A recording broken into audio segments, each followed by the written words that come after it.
Aspetta. No, come no, se non ci fosse... Adesso Messaggino,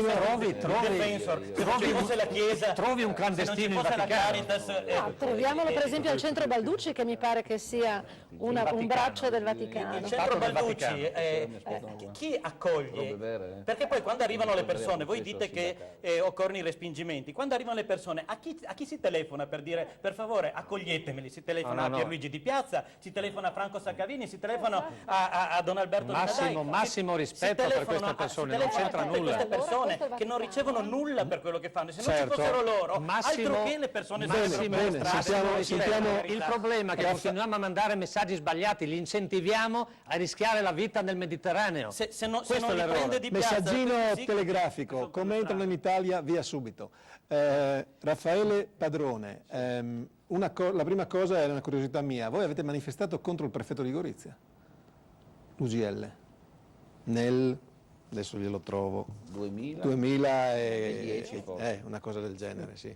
Ma non è stata una protesta contro il prefetto di Gorizia, è stata una manifestazione sotto la prefettura come rappresentante del governo. Ah, in quel senso, contro il governo, contro il rappresentante del governo che è il prefetto. Dove andiamo a protestare? Vabbè, insomma sì, è la filiera un po' lunga, ma insomma va bene. Comunque ci dica lei come si risolve la questione. No, allora, non è di quello che, ripeto, l'ha detto anche il collega, destra, sinistra, centro, a noi della Polizia di Stato non interessa nulla, purché le cose, ok, ci vengano dette, perché noi, ripeto, quello che ho detto all'inizio, noi applichiamo delle regole, ci dicono, perché lo dice un codice, perché dice una legge, perché lo dice la norma, che dobbiamo attuare questi fermi e portarli lì, per noi finisce lì. Se poi qualcuno legifera una legge che non bisogna più portarli dentro, per quanto ci riguarda, non li portiamo dentro. Cioè, ha capito quello che volevo dire.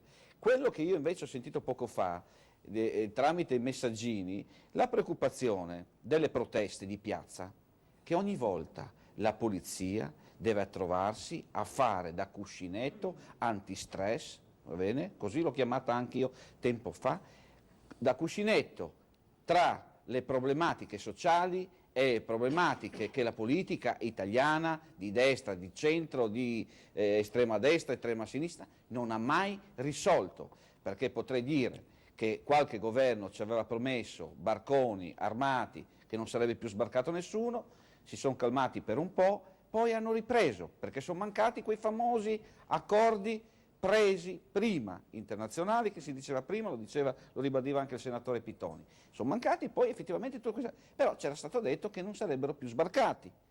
Dite se dico bugie. Allora, insomma, era un'ipotesi un po' azzardata, ma insomma... è stata azzardata, ma c'è stata detto. Ma vi ricordate gli albanesi, ma ve li ricordate? Nel 90 gli albanesi, ragazzi, è lo stesso problema. Erano lì, bastava regalargli qualcosa. Questo mi preoccupa come sindacalista e come appartenente alle forze dell'ordine. E quando dico forze dell'ordine parlo di carabinieri, polizia, comparto sicurezza. Benissimo. Proteste, lo sa cosa significa? Significa che la polizia sarà in piazza. E sapete cosa significa? Che questa Spendi Review non ha dato l'ok anche l'altro giorno, il 4 di settembre, quindi non sono passati tanti giorni, ci hanno detto alla funzione pubblica: arrangiatevi perché noi non mettiamo soldi sulla sicurezza, non investiremo soldi sulla sicurezza, perché ci sono tagli dappertutto. Noi gli abbiamo risposto che i tagli, invece di tagli, parliamo di sprechi. Non c'è un onorevole, non c'è un ministro, un sottosegretario, chiamato quello, che si è tolto un'auto blu, che si è tolto una scorta. Abbiamo 5.000 uomini che ogni giorno... La Pellegrino non ha l'auto. Ma adesso che la faranno santa vedrà che qualcosa di... No, santa povera no. Mi auguro no, subito perché... Ma 5.000 uomini che ogni giorno fanno servizio di scorta. Se al CIE, come diceva prima il collega, mettiamo uomini, continuiamo a perdere sul territorio. Questo è il vero problema. Quindi, l'abbiamo detto. Quindi la struttura del CIE, per quanto mi riguarda, così com'è, non va bene, ma non deve essere chiusa perché esistono ancora delle norme che dicono che quando esci dal carcere e non sei stato identificato per colpa di qualcuno, devi essere portato lì. Ziberna, velocemente. No, senta questa invece. Mia figlia è educatrice in un centro di accoglienza della provincia di Udine e dice che lì è uno spaccato della società. Metà ospiti si danno in positivo, metà cercano assistenzialismo. Ed è una pillola di saggezza. 10 secondi, abbiamo fatto una battuta con l'onorevole Pellegrino pochi minuti fa. Per risolvere questo problema che è legato al problema della migrazione, perciò è un aspetto della migrazione, basterebbe destinare non l'1%, lo 0,1% del PIL di ogni nazione per far crescere le nazioni dalle quali giungono i flussi migratori, cioè far studiare le persone lì, far generare ricchezza lì e impedire perciò che queste persone siano costrette, perché comunque anche con muri alti 50 metri o 100 metri, appunto, comunque questi flussi siamo appena all'inizio, fra 10 anni sarà ancora peggio.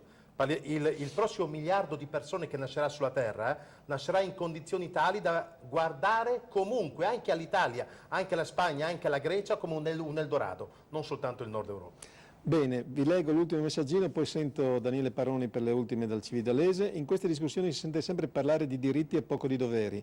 Prima ci si adegua ai doveri della comunità in cui si arriva e poi si gode dei diritti. E anche qui i nostri telespettatori hanno, no, come dire, il buon senso, saggi di noi.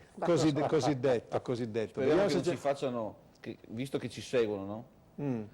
Che non si facciano dare le scarpe Secondo me antifortunistiche. hanno registrato tutti i suoi interventi. Che non si facciano dare le scarpe antifortunistiche domani mattina per andare sui tetti, mi raccomando.